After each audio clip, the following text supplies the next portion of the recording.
Hari ini, kami di sini untuk meminta bantuan masyarakat dalam mengidentifikasi calon korban dari apa yang kami yakini sebagai penipuan asmara yang licik dan meluas.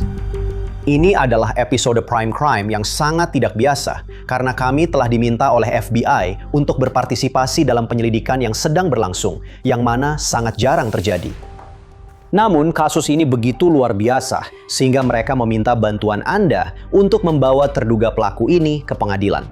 Pihak berwenang federal mengatakan Aurora Phelps, 43 tahun dari Las Vegas, menargetkan dan membius pria-pria lanjut usia dengan obat penenang dalam dosis berbahaya. Setelah itu, dia mencuri apapun yang bisa dia ambil. Aurora Phelps dituduh menjalankan skema kencan internasional yang berujung maut. Saya tidak tahu apakah ada cara yang lebih baik untuk menggambarkannya, selain penipuan asmara yang sangat ekstrim. Maksud saya, memang seperti itu. Setelah dia mendapatkan apa yang dia inginkan, yaitu aset mereka, kami percaya dia membunuh beberapa korban ini. Seseorang bisa berargumen bahwa dia adalah seorang pembunuh berantai. Sejauh ini, FBI mengetahui 11 korban, tapi mungkin ada lebih banyak lagi.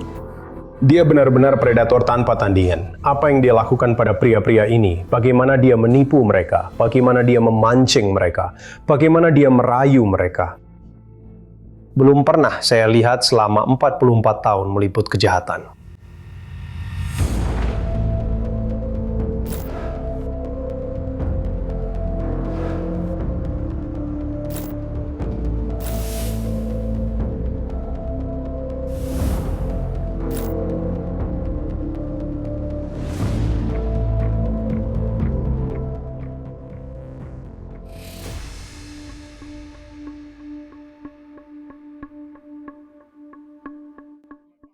Ayah saya, John Wins, adalah pria yang luar biasa dan berbakat, yang bekerja sebagai insinyur hampir sepanjang karirnya.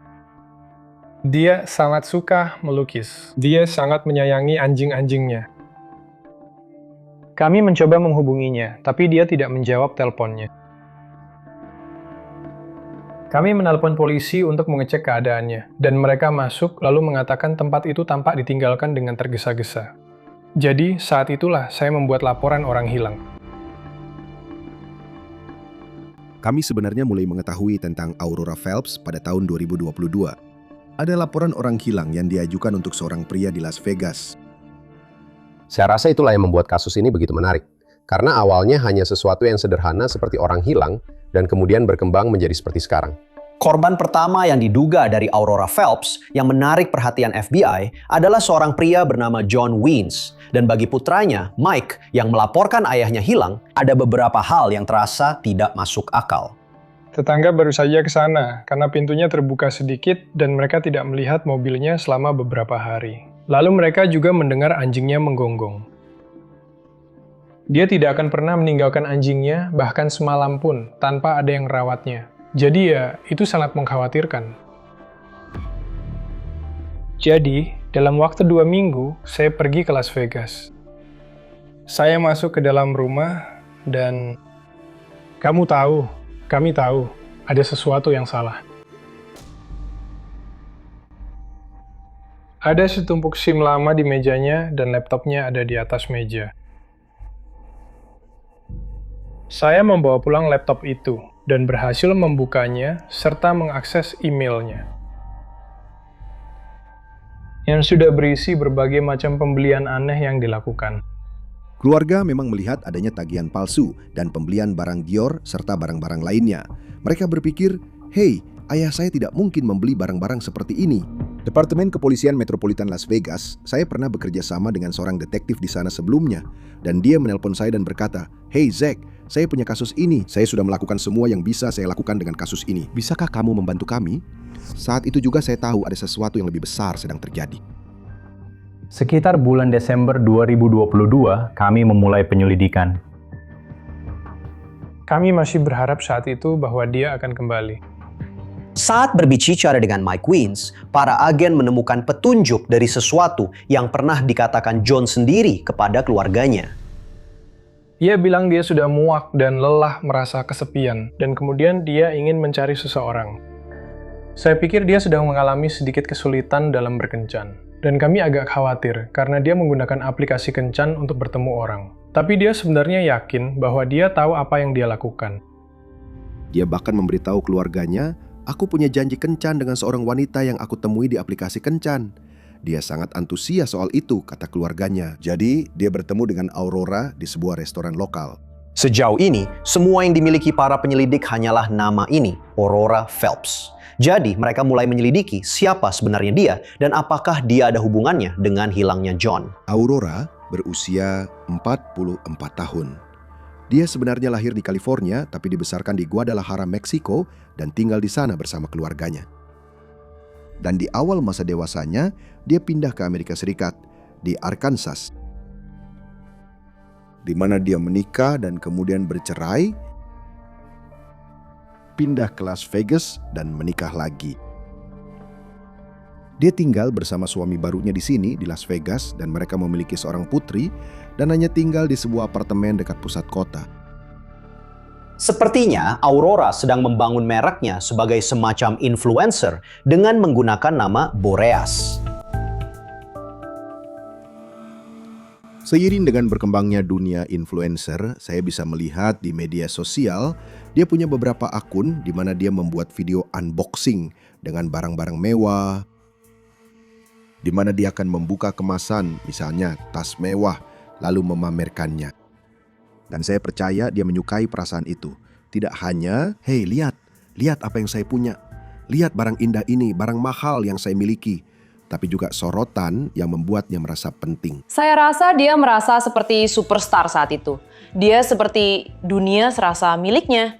Dia mendapatkan perhatian dari orang-orang. Dia di media sosial. Dia menunjukkan kepada kita hadiah-hadiah mahal yang dia beli untuk dirinya sendiri. Itu seperti memenangkan lotre.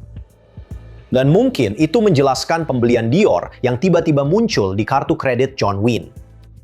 Pembelian dilakukan dan dikirim langsung ke rumahnya, rumah Aurora. Dan saat para agen menyelidiki lebih dalam, mereka menemukan bahwa Aurora menggunakan sejumlah nama panggilan atau alias yang berbeda di media sosial. Ada Aurora Phelps, Aurora Alvarez, Aurora Flores Velasco, dan kemudian dia memakai nama panggilan di media sosial seperti Sisi, Boreas, Bori, Laura, segala macam nama panggilan. Kami menyadari bahwa ini mungkin lebih dari sekedar orang hilang, yang membuka pintu untuk penyelidikan kami dan membuat kami sadar bahwa bukan hanya ada korban, tetapi kemungkinan ada korban yang sudah meninggal dan mungkin ada korban lain di luar sana juga. Ketika para penyelidik sampai pada inti cerita John Wayne, apa yang akan mereka temukan hampir tak terbayangkan. Tapi itu akan memakan waktu. Untuk saat ini, mereka memutar ulang dan kembali ke awal kisah Aurora Phelps. Saat kami memulai penyelidikan, seringkali kami memulainya dengan mundur ke belakang, yaitu, hey, dari mana dia memulai? Dari mana asalnya?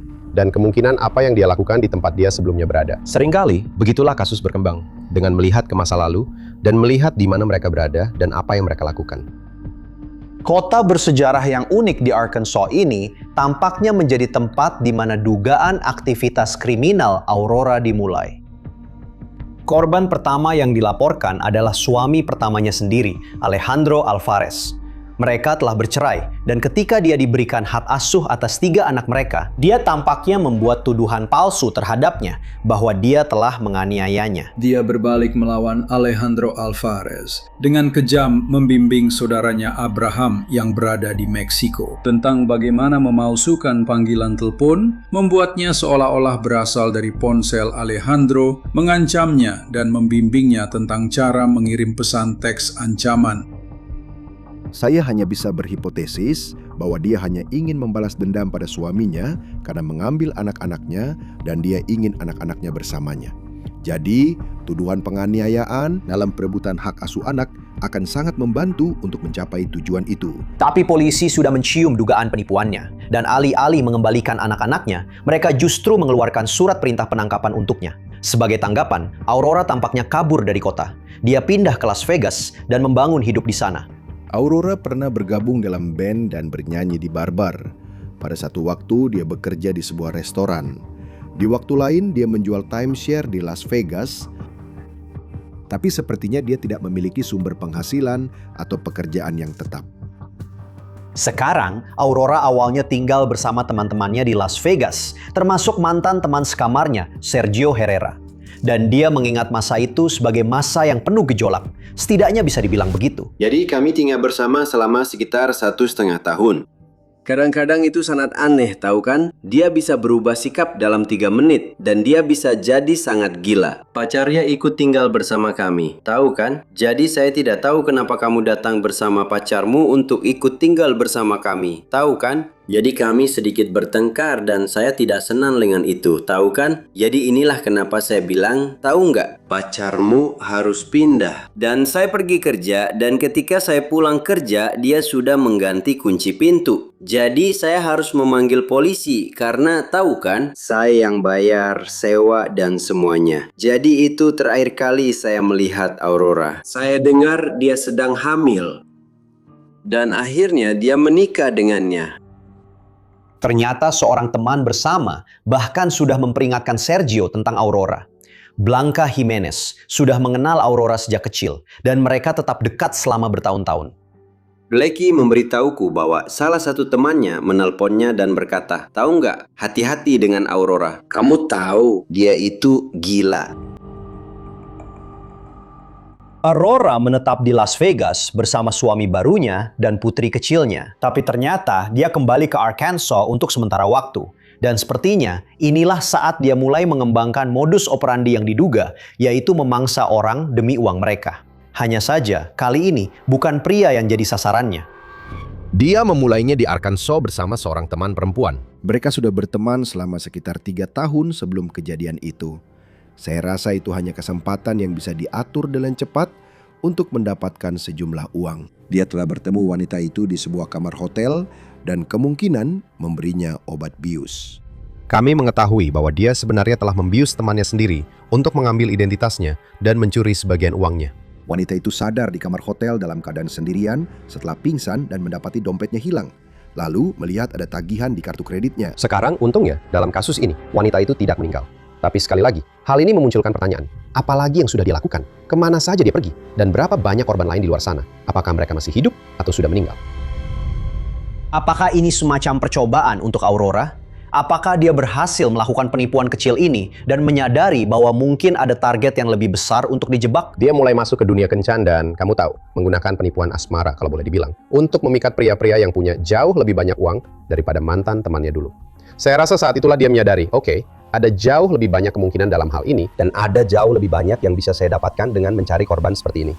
Ya, dia jadi semakin pintar dalam melakukan kejahatan-kejahatan ini. Bagaimana mendapatkan lebih banyak uang dari setiap penipuan yang dia jalankan. Berapa banyak yang bisa dia lakukan tanpa ketahuan dan berapa lama dia bisa melakukan ini. Dan kamu tahu, berapa banyak uang paling banyak yang bisa saya dapatkan dari satu orang. Dan bagaimana saya bisa mengembangkannya? Dia menemukan sumber uangnya. Pria-pria ini memiliki penghasilan tetap, entah itu tabungan besar atau pensiun, jaminan sosial dalam beberapa kasus. Dan dia tahu cara memanfaatkan itu. Dan saat kami mulai menemukan bukti yang menghubungkan satu korban ini dengan beberapa korban lainnya, dan itu terus berkembang, rasanya seperti, wow, kami sedang menghadapi sesuatu yang belum pernah saya lihat sebelumnya di sini.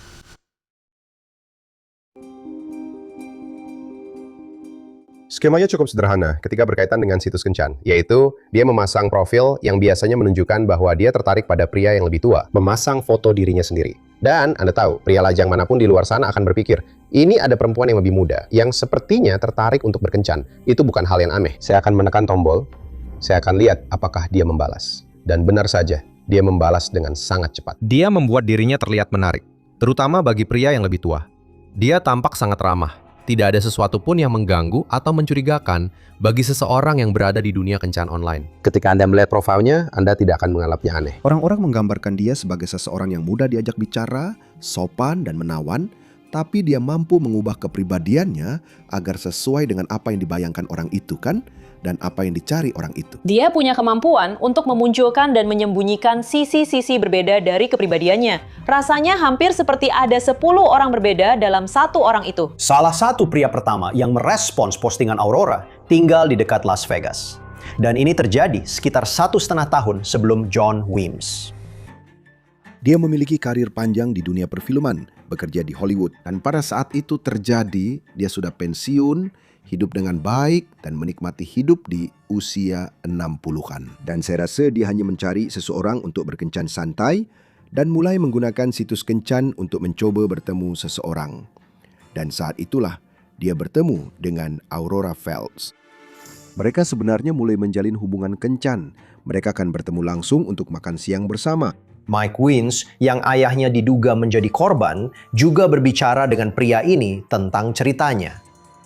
Dia berusaha untuk tidak menjalin hubungan dengannya. Tapi dia bersikeras dan datang ke rumahnya membawa makanan. Pada suatu saat, mereka memesan makanan dan meninggalkan makanan itu tanpa pengawasan. Lalu kembali dan mulai makan, kemudian pingsan, dan diperkirakan ditahan di rumahnya selama sekitar 5 hari. Dia memberitahuku bahwa dia ingat sempat terbangun sebentar saat dia memaksa memasukkan lebih banyak pil ke mulutnya. Dan kami berasumsi bahwa selama 5 hari itu, dia terus diberi obat-obatan. Dan pada suatu saat, wanita itu sudah pergi. Dia berhasil sadar dari koma dan menemukan kunci cadangan mobil yang dia sembunyikan di suatu tempat. Lalu dia mencoba pergi ke rumah sakit dan menabrakkan mobilnya. Keadaannya sangat buruk. Dia menerima perawatan medis dan keluar dari rumah sakit beberapa hari kemudian. Saudarinya diberitahu dan dia datang ke Las Vegas untuk merawatnya. Penipuan ini terjadi di Vegas setiap malam di setiap kasino. Seseorang memasukkan sesuatu ke dalam minuman pria atau wanita. Mereka naik ke atas, terbangun dengan jam tangan hilang, dan tagihan besar yang dibebankan ke kamar hotel mereka. Itulah yang terjadi. Ia membawanya ke tingkat yang benar-benar berbeda. Korban yang dilaporkan ini selamat dan akhirnya pulih, tetapi dia mengalami kerugian finansial dan penderitaan emosional yang sangat berat. Dia mendapati iPad-nya hilang, dompetnya hilang, iPhone-nya hilang, dan penipuan telah dilakukan pada rekening banknya. Dan dia mencoba mencairkan $3,3 juta dari saham E-Trade miliknya. Dan kemudian dari rekening USAA miliknya, $65.000 telah ditransfer. Dian mengatakan bahwa dia mencoba mencuri dari akun Apple miliknya. Dia mengganti kata sandi dan mencoba untuk dia tidak berhasil dalam hal itu. Itulah sebabnya saya pikir dia memastikan orang-orang berikutnya tewas. Anda telah bekerja seumur hidup untuk menabung dan memiliki penghasilan ini, lalu semuanya diambil dari Anda. Dan di usia lanjut di mana Anda tahu, orang-orang menjadi rentan. Dan jadi ketika itu terjadi, saya yakin kondisi emosional mereka jadi sangat terpuruk. Dia ingin saya tahu bahwa kamu tahu. Ini tidak berarti ayahmu tidak cerdas, karena hal ini terjadi karena dia bilang bahwa orang ini tidak memberikan tanda-tanda bahwa hal ini akan terjadi padanya. Kamu tahu, dia tidak menanyakan tentang status keuangannya atau hal-hal seperti itu. Pria itu akan merasa bodoh. Dia tidak ingin mengakuinya kepada keluarganya. Dia bahkan tidak ingin mengakuinya kepada dirinya sendiri sejujurnya. Saya rasa itulah yang terjadi di banyak kasus seperti ini. Dampak menjadi korban penipuan seperti ini memiliki efek psikologis yang mendalam. Itulah yang terjadi setelah trauma karena para korban tidak percaya lagi dan harus mencari cara untuk pulih dari semua itu. Dan itulah salah satu alasan mengapa FBI ingin kita membagikan kisah-kisah ini. Ada ketakutan atau kekhawatiran bahwa mungkin masih ada lebih banyak korban di luar sana yang tidak mau melapor. Bukan hanya soal kehilangan uang, tapi sekarang ada rasa takut untuk melaporkannya. Seperti, apakah saya benar-benar ingin memberitahu putri saya, cucu-cucu saya, bahwa saya masuk ke situs kencan? Dan bukan hanya itu, saya juga ditipu oleh seseorang yang usianya setengah dari saya. Dan ya, ada rasa malu yang terkait dengan itu. Dan itu adalah salah satu kekhawatiran terbesar kami, terutama dalam kasus ini. Akan ada informasi kontak FBI di akhir episode ini jika Anda mengetahui sesuatu dan ingin menghubungi. Sekitar setengah tahun setelah kasus sebelumnya, sepertinya Aurora telah beraksi lagi. Korban berikutnya yang diduga adalah seorang pensiunan yang tinggal di seberang perbatasan di Meksiko. Nama saya Robert Kuba. Orang-orang memanggil saya Po. Orang-orang memanggil saya Buba. Ya. Saya sudah dipanggil dengan banyak nama. Apa yang sedang kamu lakukan? Saya seorang kru panggung. Dan sekarang saya anggota Local 16. Saya sudah bekerja di bidang ini selama 44 tahun. Saya pernah bekerja dengan beberapa nama besar seperti Muddy Waters, Dolly Parton, Saya juga punya kesempatan luar biasa untuk ikut tur bersama The Rolling Stones, U2, Guns N' Roses, Ozzy, Pink Floyd, Paul McCartney, Genesis, David Bowie. Itu mengesankan pada dasarnya dari satu. Ketika saya mulai di Serikat Tanggung lokal kami, dia benar-benar sosok terbaik buat saya. Karena dia sudah berpengalaman dan dia cukup berani dan belak-belakan.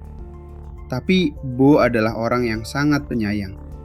Kamu tahu, dia menunjukkan sebagian dari itu lewat caranya, memperlakukan saya sebagai rekan kerja, sebagai teman, dan sebagai, kamu tahu, seseorang yang dia bimbing atau arahkan. FBI tidak tahu tentang Bo Urbacher sampai jauh ke dalam penyelidikan. Kami mulai menyelidiki dia dan dia juga dilaporkan hilang oleh keluarganya pada tahun 2021. Mereka sudah mencari keberadaannya selama lebih dari setahun ketika kami menghubungi dan menanyakan tentang laporan orang hilang itu. Dia mengadopsi anak-anak dan menurut keluarganya dia berhati besar. Dia pindah ke Meksiko, menurut saya, hanya untuk mengubah gaya hidup dan mencari suasana baru karena dia sudah pensiun. Bo sepertinya benar-benar menikmati ritme hidup baru yang telah dia temukan. Kamu tahu, seperti saat dia pergi ke sana, berada di bawah sinar matahari. Ada seluruh komunitas ekspatriat di Meksiko. Dan mereka, kamu tahu, mereka adalah insinyur dan profesional yang sudah pensiun. Kamu tahu, mereka bukan jutawan, tapi mereka punya tabungan yang cukup dan uang pensiun yang tetap. Dan mereka bisa hidup sangat nyaman di sana, serta bersenang-senang. Mereka bisa berkumpul dengan ekspatriat lainnya, tapi mereka juga bisa bertemu dengan seseorang seperti Aurora Phelps. Dan bagi beberapa dari mereka, ya, itu adalah hukuman mati. Aurora diduga mendekati Bo di aplikasi kencan Tinder dengan nama pengguna Sisi. Dia pergi ke Hard Rock Hotel karena ada restoran di sana untuk bertemu Aurora setelah berkenalan dengannya melalui aplikasi kencan. Seperti korban-korban lainnya, keluarga Bo mencoba menghubunginya dan mereka tidak bisa, yang mana itu tidak biasa. Keluarga yang sering berkomunikasi dan juga mendapat dukungan finansial darinya mulai menyadari, oke, pertama, dia tidak berkomunikasi lagi. Kedua, dukungan finansial yang biasanya diberikan juga tidak masuk seperti biasanya. Dan kurangnya respons atau kadang respons yang diberikan tidak terdengar seperti orang yang mereka cintai menjadi sinyal peringatan. Dalam kasus ini, putra Bo tampaknya menerima pesan teks yang ditulis dalam bahasa Inggris yang kacau, di mana Bo mengaku bahwa dia akan pindah ke Ekuador dan meminta untuk berhenti mencarinya. Keluarga Bo tetap melaporkan dia hilang. Laporan orang hilang diajukan di California, tetapi dia tinggal di Meksiko. Jadi sebenarnya tidak ada yang bisa dilakukan oleh pihak berwenang setempat dengan laporan orang hilang tersebut. Sulit bagi keluarga salah satu pria ini di Amerika untuk memulai penyelidikan di Meksiko. Itu dunia yang berbeda di sana. Dan sangat misterius serta sulit dipahami seluk-beluknya. Jadi jika mereka punya seseorang yang berkencan dengan wanita yang salah dan kehilangan uang, di mana letaknya hal itu dalam prioritas mereka? Kami cukup yakin bahwa dia adalah korban yang terkait dengan Aurora setelah dia menghilang. Ada transaksi di rekeningnya. Dan kemudian ada pembelian yang bisa kami konfirmasi dilakukan Aurora di rekening banknya. Kami hanya tinggal merangkai semua petunjuknya saja.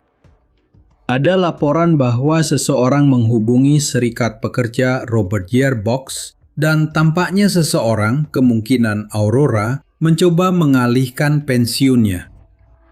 Dan ini tentu saja sesuai dengan perilaku lain yang juga dituduhkan kepadanya. Dia sangat kejam, berhati dingin, dan dia akan melakukan apa saja untuk mendapatkan uang dari korbannya, bahkan setelah mereka tiada.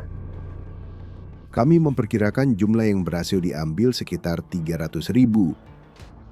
Dia mencoba mengambil lebih dari 3,5 juta. Untungnya, itu berhasil terdeteksi, tapi itu hanya yang kita ketahui saja. Sayangnya, keluarga Bo Urbacher tetap tidak mengetahui apa-apa, menunggu dan bertanya-tanya apa yang telah terjadi padanya. Sangat menyiksa jika tidak tahu di mana orang yang kamu cintai berada. Tidak punya kepastian, apakah orang ini sudah meninggal, masih hidup, Bagaimana kamu bisa melanjutkan hidup jika tidak mendapatkan kepastian atau jawaban tentang seseorang yang kamu cintai yang telah hilang? Saat kamu mulai menyelidiki para korban ini, kamu mulai merasa seolah-olah memiliki tanggung jawab terhadap keluarga mereka. Banyak dari mereka sepertinya tidak tahu harus mencari bantuan kemana. Beberapa dari mereka telah menunggu bertahun-tahun untuk mengetahui apa yang terjadi pada orang yang mereka cintai. Dan ini menjadi sangat pribadi. Anda membangun hubungan dengan keluarga korban saat Anda menyelidiki apa yang terjadi pada orang yang mereka cintai. Ini mengingatkan Anda bahwa ini bukan sekedar sebuah cerita. Ini bukan sekedar sebuah penyelidikan. Ini bukan sekedar penuntutan. Ini melibatkan kehidupan orang-orang sungguhan. Dan ini penting. Bagi agen Zach Franklin, kasus Bo Erbacher yang oleh FBI disebut korban 3 hampir secara harfiah membuatnya sulit tidur di malam hari. Suatu malam saya terbangun dari mimpi di mana korban 3 berkata kepada saya, "Tolong aku, tolong aku."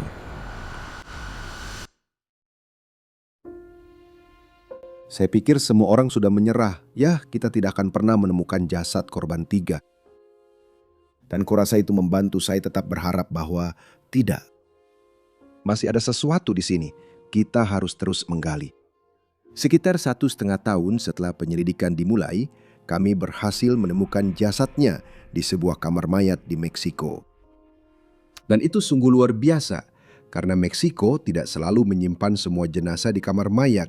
Dan jika ini adalah mayat tak dikenal bagi mereka, kami tetap bisa menemukan jasadnya dan mengembalikannya kepada keluarganya. Itu sangat emosional bagi saya dan bagi mereka. Karena mereka telah menunggu begitu lama untuk membawa orang yang mereka cintai pulang. Saya percaya bahwa dia benar-benar sangat berharap.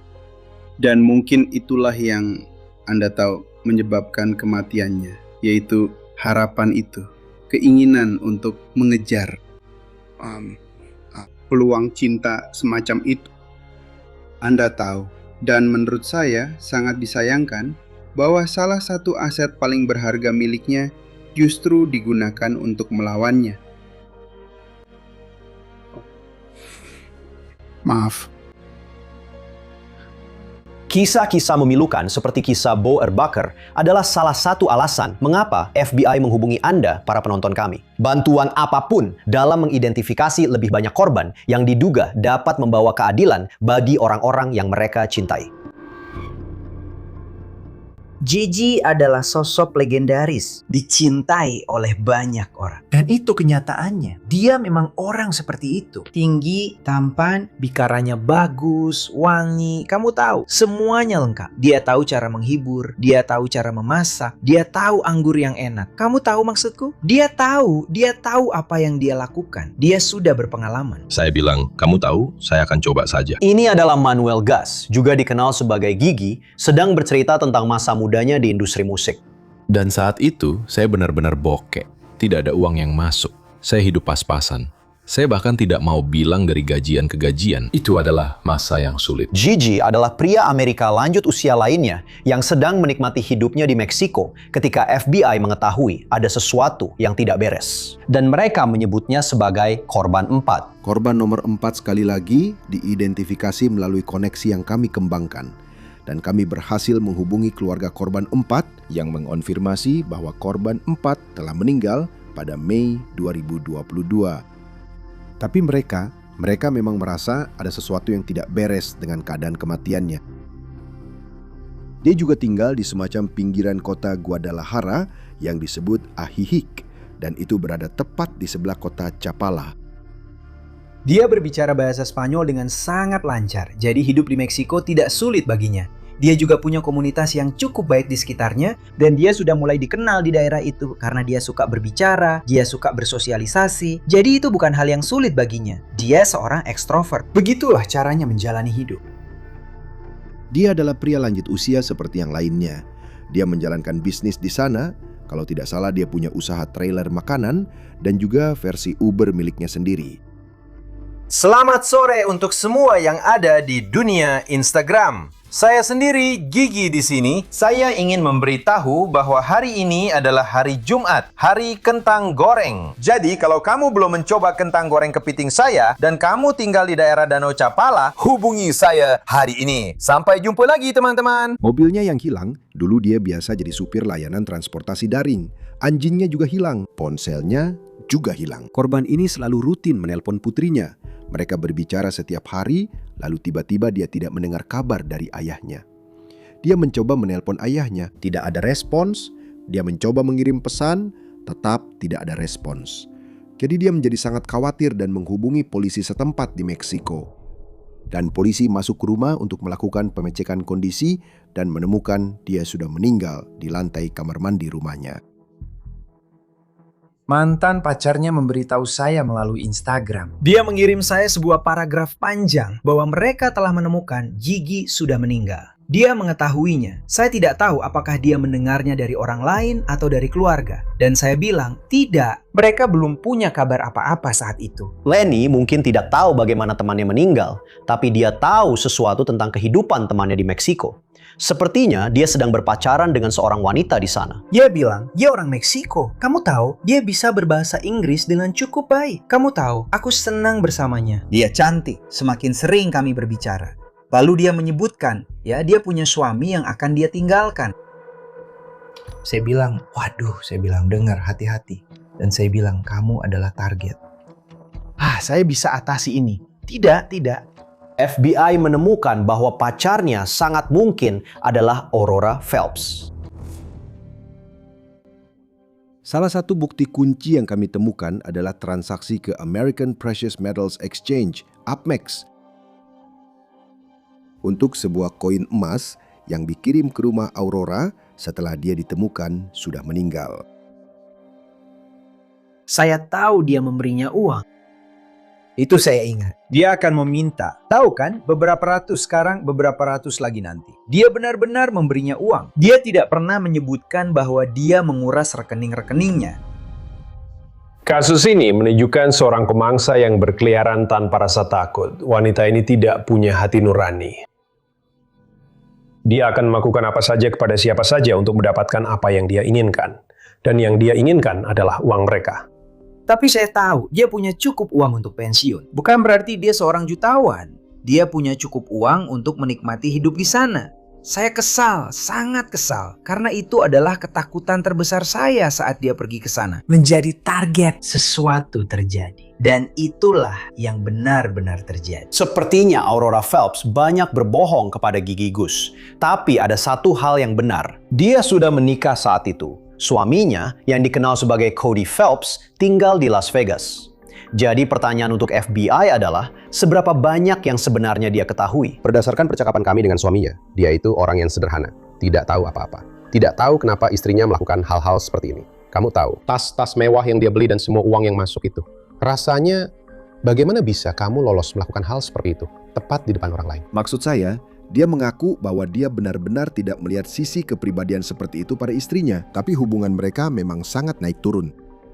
Saya percaya dia hanya tahu ada sesuatu yang tidak beres, tapi tidak ingin memicu pertengkaran, tidak ingin membuat masalah. Apakah dia takut padanya? Apakah dia mengancamnya? Apakah dia bergantung padanya untuk keamanan finansial? Apakah dia meyakinkan dirinya sendiri? Tidak, dia tidak melakukan sesuatu yang salah? Atau tidak, aku tidak ingin mengatakan apa-apa karena aku yakin aku hanya membesar-besarkan sesuatu yang sebenarnya tidak penting. Ini adalah seseorang yang mampu menjalani pernikahan, memiliki suami yang mengira semuanya baik-baik saja. Tapi di saat yang sama, hidup di dua negara dengan kewarganegaraan ganda dan memangsa pria-pria tua yang rentan di kedua sisi perbatasan. Aurora tampaknya menemukan korban berikutnya yang dilaporkan dengan sangat cepat. Dan tidak mengejutkan, dia punya profil yang sama. Dia adalah warga negara Amerika Serikat yang tinggal di sana. Dia seorang kiropraktor dan sekali lagi menggunakan aplikasi kencan dan bertemu Aurora melalui aplikasi kencan itu. Dan mereka sepakat untuk bertemu untuk makan bersama. Mungkin dia membiusnya saat mereka sedang makan di luar, tapi entah bagaimana mereka kembali ke rumahnya. Dan saat dia setengah sadar, Aurora punya akses bebas ke semua dokumen dan akun-akunnya. Hampir seketika saat Aurora masuk melalui pintu, langsung mulai menggeledah laci-laci, seolah-olah ya dia sudah tidak penting lagi. Tentu saja, dengan dia di sana, kunci-kuncinya juga ada di sana, dan semuanya, jadi dia bisa masuk dengan cukup mudah. Lalu dia pergi entah kemana saat Aurora mulai memeriksa barang-barang. Menurut seorang teman Aurora, saat Aurora tinggal di Arkansas, dia pernah bekerja sebagai teknisi farmasi.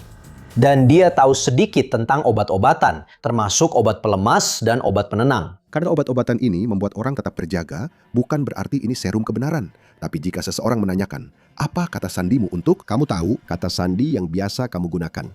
Kemungkinan besar mereka akan memberikannya karena dalam kondisi seperti itu, mereka tidak bisa berpikir jernih. Aturan untuk mendapatkan obat-obatan di apotek di Meksiko berbeda dengan di Amerika Serikat. Di sana jauh lebih longgar. Siapapun bisa masuk ke apotek dan mendapatkan hampir apapun yang diinginkan. Jadi tidak akan sulit baginya untuk mendapatkan Valium atau Xanax atau bahkan mungkin sesuatu yang lebih berbahaya seperti obat penenang atau sesuatu yang bisa digunakan untuk mengendalikan seseorang. Tapi untungnya, korban yang diduga ini tidak sendirian di rumah itu bersama penyerangnya. Untungnya dia tinggal di tempat dia bekerja. Usahanya dijalankan dari rumah. Dia memang punya pembantu rumah tangga yang tinggal di rumah itu.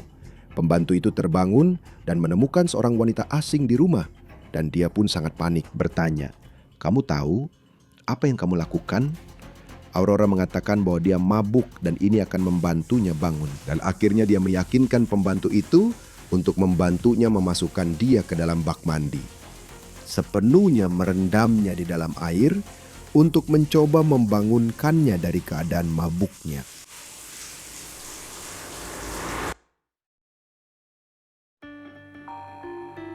Staf memang datang menemukan mereka di kamar mandi dan staf tersebut segera mengeluarkannya dari bak mandi lalu memanggil pihak berwenang baik ambulans maupun polisi. Dia hanya ingat pada suatu saat terbangun di rumah sakit dari koma.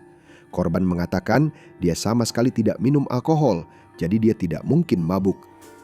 Pasti ada pengaruh lain. Secara keseluruhan, korban yang diduga ini beruntung masih hidup, tapi dia memang mengalami kerugian finansial yang cukup besar. Dia melapor ke polisi dan mengklaim bahwa Aurora mencuri perhiasan, uang tunai, dan barang elektronik senilai $25.000. Ketika kita melihat kebanyakan pria di luar sana, mereka akan cenderung tidak menyadari bahwa oke, jika saya pergi bertemu dengan wanita ini, dia akan membius saya, mungkin membunuh saya, dan mencuri semua uang saya. Tidak ada ekspektasi bahwa seorang wanita akan memanfaatkan mereka dengan cara seperti itu. Tapi sekarang kita harus kembali ke pria yang merupakan korban pertama yang diduga diidentifikasi oleh FBI, John Wiens. Meskipun ternyata dia adalah korban terakhir yang diketahui dari Aurora Phelps. Putranya, Mike, menceritakan kisah yang membuat merinding tentang apa yang terjadi pada ayahnya setelah dia tampaknya menghilang. Polisi, kamu tahu, di Las Vegas, mencoba berkomunikasi dengan ayah saya. Dan mereka saling mengirim pesan. Dan jelas, itu bukan ayah saya. Dia berpura-pura menjadi ayah saya. Bahkan mengatakan bahwa dia akan naik pesawat pulang ke rumah. Pada waktu dan tanggal tertentu. Dan saya pikir polisi Las Vegas sudah ada di bandara, tapi tidak ada siapapun yang muncul. Tapi polisi memang menemukan rekaman John Wiens di bandara Las Vegas. Hanya saja dia tampaknya menuju ke Meksiko. Dan putranya, Mike, merasa itu sangat aneh. Dia tidak berpakaian seperti orang yang akan bepergian. Oke. Dia hanya mengenakan pakaian olahraga lama dan dia tidak membawa kacamatanya. Ketika dia turun dari pesawat, rekaman itu menunjukkan dia di kursi roda. Fakta bahwa dia berada di kursi roda sangat penting. Kamu tahu, itu bukan sesuatu yang seharusnya terjadi. Kondisinya sampai-sampai dia harus dibawa keluar dari pesawat dengan kursi roda. Dia memang membawanya melintasi perbatasan dengan kursi roda ke Bandara Tijuana melalui terowongan yang melintasi perbatasan. Kalau kamu melihatnya dari sudut pandang orang luar, kamu akan melihat, ya, ini seorang perempuan dengan pria yang lebih tua menyeberangi perbatasan dengan kursi roda. Seperti, mungkin itu tidak terlihat terlalu aneh. Maksudku, kalau kamu lihat rentang usianya, tidak semua orang akan curiga pada apa yang mungkin terlihat seperti putri dari seorang pria, kamu tahu, mendorongnya di kursi roda. Jadi itu tidak menarik terlalu banyak perhatian dari orang yang melihat. Seperti, oke, ada sesuatu di sana. Saya harus menelpon. Ternyata, rencananya mereka akan check-in di sebuah hotel di kota Meksiko. Sebelum dia check-in ke hotel, suaranya terdengar sangat pelan atau seperti kebingungan. Mereka tahu hotel tempat mereka check-in. Dan disitulah dia meninggal di hotel itu. Dan dia ditemukan di dalam bathtub. Dia telah meninggal hanya dalam beberapa hari setelah diculik. Bisakah kamu membayangkan seseorang yang akan membius korbannya, menaruhnya di kursi roda, membawanya melintasi perbatasan dengan kursi roda? Maksudku, itu benar-benar nekat. Informasi terus-menerus berdatangan. Entah bagaimana mereka menemukan foto ini di kamar mayat. Lalu, 99% yakin itu dia kan? Tapi mereka ingin DNA-nya cocok. Jadi, mereka harus membongkar makamnya. Tapi itu benar-benar keajaiban bahwa mereka bisa menemukannya. Ada banyak keahlian yang terlibat di sini dari para penyelidik, banyak keberanian dari para korban dan keluarga korban, keberanian untuk angkat bicara. Tapi terkadang kamu butuh semua ini bersatu dengan sedikit keberuntungan. Dan itulah yang terjadi dalam kasus ini. John Wins adalah korban terakhir yang diduga dari Aurora. Tapi sekali lagi, ini adalah yang pertama kali diketahui FBI. Dan tak lama setelah mereka mulai menyelidiki kasusnya, penegak hukum Las Vegas mengamankan Aurora, tapi dengan tuduhan yang berbeda.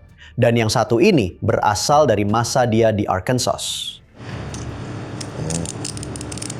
Itu buang air besar di tanganku. Baiklah bro, apakah kamu membawa senjata? Tidak. Tidak ada jarum, pisau. Ada barang seperti itu. Pak, silakan duduk.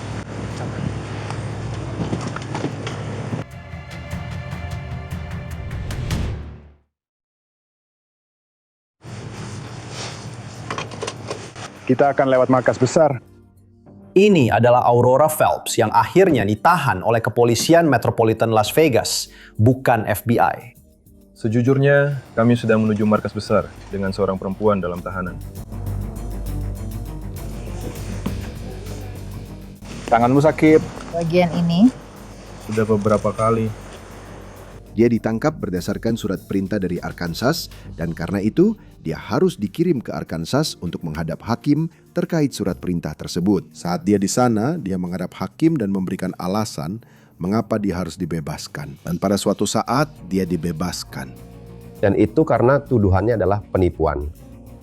Bukan tuduhan pembunuhan atau tuduhan lain yang bisa saja membuatnya ditahan. Dia keluar dari penjara di Arkansas, naik bus, dan datang ke Las Vegas. Dan dia sebenarnya pergi sekitar sehari setelah itu ke Meksiko, naik pesawat. Dan kami mendapat pemberitahuan bahwa dia sudah di sana. Dan kami berkoordinasi dengan atas hukum di Meksiko yang membantu kami berkoordinasi dengan otoritas setempat untuk menangkapnya atas beberapa kejahatan yang dia lakukan. Di Jalisco, negara bagian Jalisco, Meksiko, tuduhannya adalah perampokan, tapi itu terkait dengan penyelidikan kami.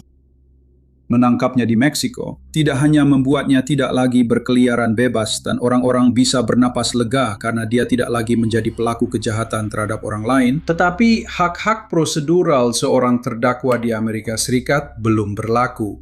Mereka memastikan semuanya sudah terorganisir dan siap sebelum mengambil tindakan. Aurora didakwa secara federal pada 13 September 2023. Dia didakwa atas total 21 tuduhan. Dan dalam dakwaan itu, dia menghadapi tuduhan penipuan lewat sarana elektronik, penipuan melalui surat, penipuan bank, pencurian identitas, dan 2 tuduhan penculikan. Salah satunya adalah penculikan yang mengakibatkan kematian. FBI tanpa diragukan lagi terus menyelidiki Aurora dan mengumpulkan informasi. Setelah dakwaan awal pada bulan September 2023, jadi waktu yang lama berlalu dan mereka terus menggali. Mereka berusaha memahami seluruh situasinya.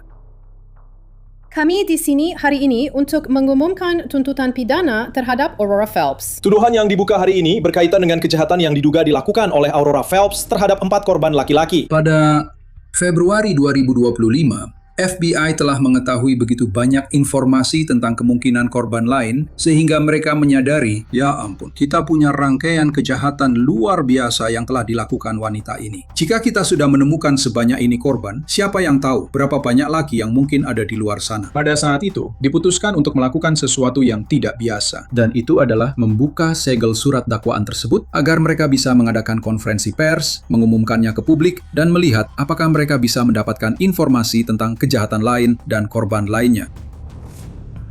Sementara itu, Aurora Phelps tetap dipenjara di Meksiko atas tuduhan yang terkait dengan kematian Robert Bo Erbacher. Aurora Phelps dijatuhi hukuman di Meksiko setelah persidangannya dalam kasus Robert Erbach selama 37 tahun 6 bulan. Sejauh yang saya pahami, Aurora sedang menghadapi proses hukum lain di Jalisco, Meksiko, terkait dengan kejahatan lain yang dia lakukan di sana. FBI telah mengonfirmasi bahwa setelah proses hukum tersebut selesai, Aurora akan diekstradisi. Yang belum jelas adalah seberapa luas proses hukum yang akan dijalani Aurora sebelum ekstradisi dilakukan. Ketika dia diekstradisi, dia akan menghadapi dakwaan yang tercantum dalam surat dakwaan federal. Jadi, 21 tuduhan penipuan dan penculikan di wilayah peradilan federal Nevada di Amerika Serikat, dia terancam hukuman penjara seumur hidup. Dia akan, semoga saja, menghabiskan sisa hidupnya di penjara. Penipuan asmara sudah ada sejak zaman dahulu kala. Kisah-kisah seperti ini sudah setua Alkitab. Tapi Aurora Phelps membawa ini ke tingkat yang benar-benar berbeda. Kasus ini luar biasa karena beberapa alasan berbeda. Pertama, berapa lama dia bisa lolos dari perbuatannya ini. Kedua, fakta bahwa dia mampu mengeksploitasi para pria ini hingga tingkat seperti ini. Dan betapa nekatnya tindakannya. Dia tidak peduli. Dia akan melakukan apa saja kepada siapapun untuk mendapatkan apa yang dia inginkan. Dia adalah seorang pecandu, dan dia kecanduan pada perburuan. Sensasi dari perburuan itu mungkin bahkan lebih dari apa yang dia dapatkan dari perburuan itu. Dan itu benar-benar menakutkan. Itulah sebabnya FBI meminta kami untuk menceritakan kisah ini dan mengapa mereka meminta Anda untuk membantu mereka. Jika ini terdengar mirip dengan sesuatu yang dialami orang yang Anda cintai atau yang Anda alami sendiri, silakan hubungi FBI dengan informasi tersebut. Kami sangat ingin berbicara dengan Anda. Dan ada beberapa ciri khas yang perlu diperhatikan. Pertama, rentang waktunya adalah sekitar tahun 2019 hingga 2022. Apakah ada penipuan di rekening bank mereka? Apakah ada pembelian yang tidak pernah dilakukan oleh orang yang Anda cintai, yaitu produk-produk yang sebenarnya tidak pernah mereka minati? Seperti Dior dan Chanel, serta barang-barang lainnya. Beberapa orang terdekat menyadari ada barang-barang yang dikirim ke Las Vegas, padahal mereka tidak punya alamat di Las Vegas. Sesuatu yang bisa menjadi tanda bahaya adalah, hey, orang yang saya cintai ditemukan ada narkoba dalam tubuhnya. Padahal saya tahu dia tidak memakai narkoba.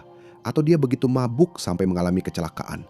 Padahal dia bahkan tidak minum alkohol. Jika Anda melihat sesuatu yang aneh dan itu membuat Anda merasa curiga, sebaiknya Anda segera menelpon atau membuat laporan. Masyarakat adalah mata dan telinga kami, dan kami tidak bisa melakukan pekerjaan kami tanpa kerjasama dari masyarakat. Jika Anda mengetahui sesuatu tentang Aurora Phelps atau penyelidikan ini, mohon hubungi kami.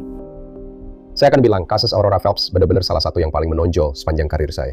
Dan saya rasa semua orang yang terlibat di dalamnya, siapapun yang pernah menjadi bagian dari kasus ini, sulit untuk melupakannya. Tetapi juga salah satu kasus yang membuat siapapun yang terlibat bersyukur pernah menjadi bagiannya. Saya menjadi sangat dekat dengan setiap keluarga dan korban ini, ikut merasakan kesedihan mereka. Dan karena itu, jujur saja, Anda jadi menyayangi mereka. Anda jadi menyayangi mereka sebagai sesama manusia. Ini sungguh luar biasa bahwa FBI bekerja dengan sangat baik dan membawanya pulang.